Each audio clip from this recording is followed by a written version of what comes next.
o universo é tudo que houve, é e será, então qual o sentido da vida?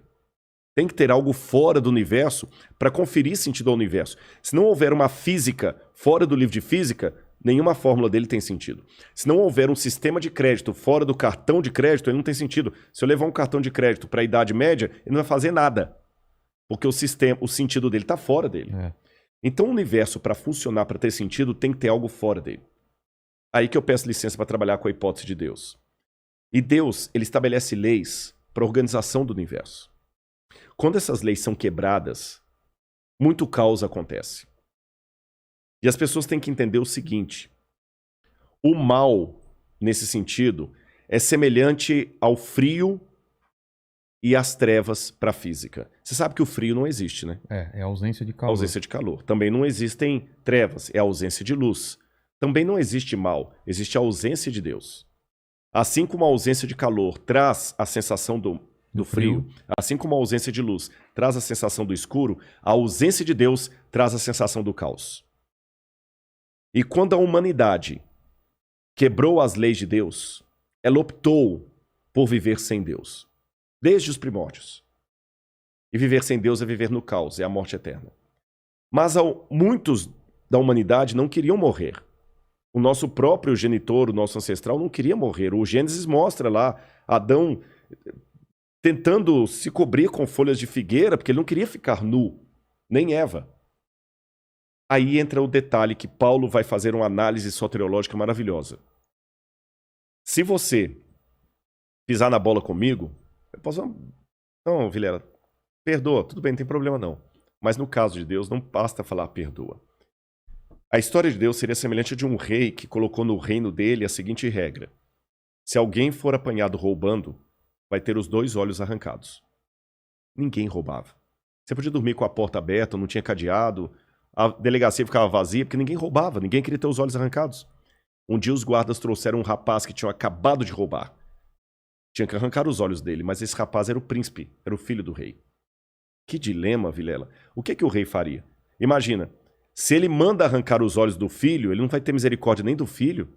Se ele poupa o filho, tá vendo que é filho do rei? Pode. Se fosse o filho da faxineira, sabe o que aquele rei fez?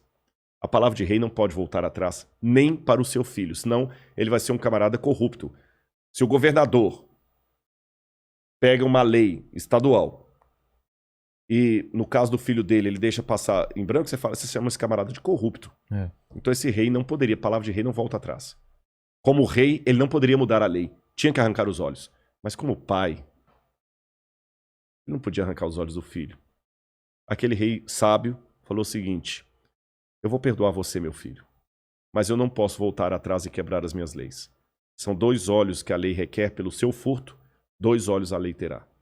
Pode arrancar os meus olhos no lugar do meu filho.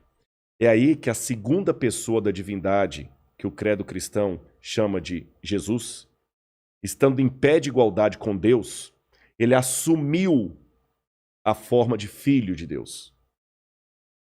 Ele se diminuiu, se tornou um de nós, morreu na cruz do Calvário para que todos nós pudéssemos ser salvos. E ao Cristo morrer na cruz do Calvário, aí que está a diferença. A cruz não significava nem 1/10 do sofrimento maior que ele teve, que foi a ruptura com o Pai.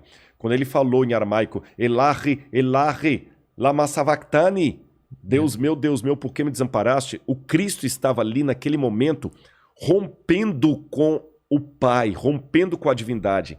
Ele estava sofrendo naquele momento ali, no sentido mais elevado da palavra, o caos do que é o significado teológico da palavra inferno. Inferno significa a ausência absoluta de Deus. Então Cristo ali experimentou a morte por todos. Ele sentiu uma ausência de Deus naquele momento? Absoluta, totalmente. Por quê? Porque ele tinha que ter a morte que eu e você e todo mundo que está assistindo a gente ele tinha que entender. Estava condenado. Não era entender, ele morreu no nosso lugar. A lei exigia o seguinte, lembra a comparação que eu fiz do rei? Mas ele sendo Deus, ele não sabia que o Pai estava com ele? Sabia. Só que Jesus não brinca com os dados. Vamos começar aqui. Qual que era a lei de Deus que foi infringida? A lei diz que aquele que pecar deve morrer, que se a gente infringisse, nós descobriríamos o que é a morte. Não existia morte no universo. A morte vem no pacote da ausência de Deus. Tá certo? E essa morte que nós temos, que amanhã eu posso virar alimento para verme, você também, essa morte ainda não é a morte eterna. A morte que a humanidade está... Isso aqui é apenas uma consequência do estado de pecado em que nós estamos. Mas nenhum cidadão desse mundo ainda experimentou a ausência absoluta de Deus. Aí o que acontece? Para que ninguém precise experimentar, alguém tinha que morrer. De maneira absoluta. Mas aí você faz uma pergunta que realmente me leva a uma reflexão teológica. Se Cristo é Deus, como ele podia passar por isso? Como pode um Deus eterno sinceramente morrer? Se ele é Deus? É muito simples. Já que imaginar não paga imposto, eu vou imaginar que eu tenha um Porsche do mais caro, daqueles que em Miami tem um monte na rua, sabe? Sim. Que um dia até botei no Instagram assim, vendo um Porsche. Só que eu estava vendo um Porsche.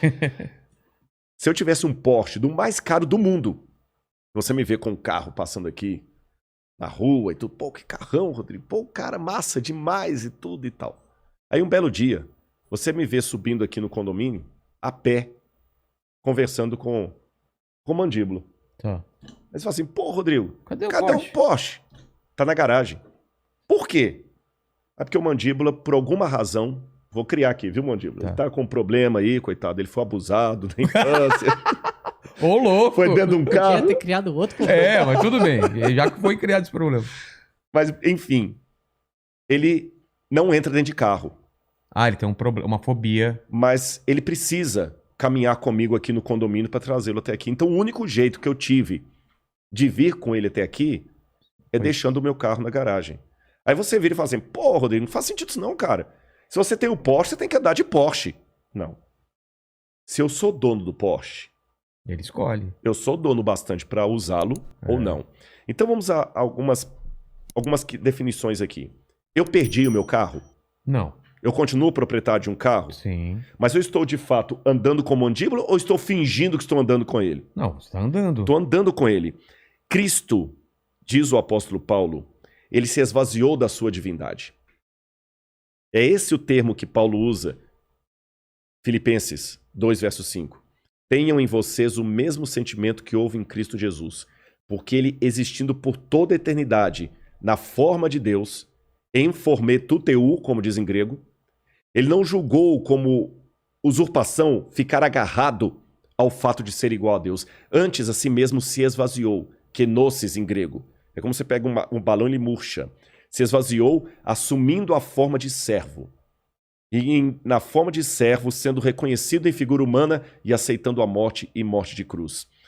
Para que Cristo pudesse morrer, ele pegou a divindade dele, não a perdeu. Ele podia, a qualquer momento, com seus poderes, falar, não vou morrer. Não vou morrer e acabou. Então. Mas o que ele fez? Ele me amou e amou você. É por isso que, para mim, é difícil falar de academicismo, de intelectualismo, sem falar de Deus. Não é linguagem igrejeira. Paulo, eu sei que muita gente talvez vai parar de assistir a nosso bate-papo agora e outros talvez vão até interessar.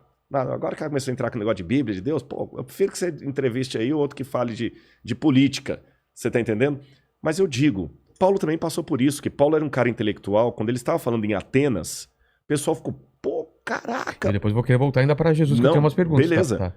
Paulo, você é demais, cara. Quando ele falou de Jesus crucificado e ressurreto, pensou, não, depois a gente discute sobre isso. Atenas é a capital da filosofia. Mas voltando ainda a essa questão do sacrifício dele. Ele pegou a divindade dele para comparar o Porsche, deixou na garagem, se tornou homem de verdade. Nasceu de Maria. Ele sentiu as dores. Nasceu de Maria como qualquer ser humano, exceto em pecado. Então, por exemplo, Jesus enquanto ser humano, se Jesus estivesse aqui hoje como ser humano, Jesus também podia contrair o Covid. Com certeza.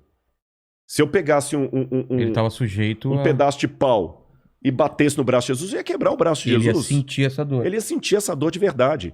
E quando ele estava na cruz do Calvário, ele não podia usar nada dos poderes dele para se beneficiar, senão o sacrifício não seria real. Esse sacrifício, deixa eu falar sobre esse sacrifício. Foi profetizada a vinda dele. Foi.